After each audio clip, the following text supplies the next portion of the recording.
I love arcade games. I love Centipede, I love Tetris, and I love pinball. I met up with a friend to find out more about the history of pinball and its dark past. I'm here at Satellite Lounge in Williamsburg, Brooklyn with tech editor of Pinball Mechanics, friend of Rocketboom, and pinball expert Seth Porges. Hi Seth. How you doing, Molly? I'm good. So we're here to talk about pinball. What exactly is pinball? Pinball is a game that's been around since before the Great Depression. What you do is you put a metal ball on a plunger, you pull it back, it rolls down a playing field, you knock it around the flippers, you try to rack up as many points as you can before the ball falls back down again.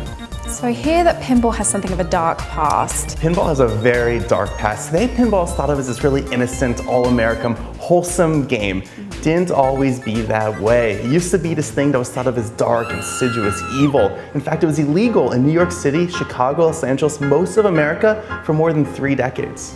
Pinball originated pretty much the late 1920s, early 1930s. It was a derivative of an old French parlor game called bagatelle. Pinball games from back in the 30s and 40s didn't look much like modern pinball games. In fact, they didn't even have flippers. It wasn't until 1947 that the flipper was invented. And so pinball was illegal because it was considered to be a game of chance and not skill, and therefore gambling. So how's the game changed with the flippers? Pinball's changed in a lot of ways. It developed flippers, eventually it developed computer chips. Back in those days, they were purely mechanical machines, and all these flashing lights and screens and animations. Then they eventually developed dot matrix animations, which really kind of added new depth to the play. It allowed storylines and modes and just the games to take on a whole new life. Do you know anything about the mechanics of the machines? How does it work? There's so much going on. Well, there's a little elf inside the pinball machine that controls it. No, ever since 1977, most pinball machines what are being called solid state, meaning they have computer chips which operate them. Before then, they were called electromechanical, meaning they're basically these complex Rube Goldberg machines with electrical circuits and really lots of metal touching metal, and if one thing went wrong, you never knew what it was. Yeah. But these days, it's like a computer game in a big cabinet. There's still a lot of cogs, still a lot of widgets going on. You open one of these things up, you will see a lot of gears, a lot of wires, a lot of circuits, especially these games, which are from the 90s. Today, things are a lot more streamlined in computers. Back then, though, it took a lot of big boards to get something like this done. These pinball machines all seem to have a certain style. This is about cars, this is about monsters. They seem very male oriented. Well, I think most pinball players probably are male, but I've met my share of women who really love the game. And you gotta say, like, all these pinball machines, like, they all have themes, and the designers, when they make the pinball machines, they start out with a theme. Oftentimes, these days are usually licensed from movies or TV shows or brands like, NASCAR or Iron Man. They're really used as a starting point to develop the entire game.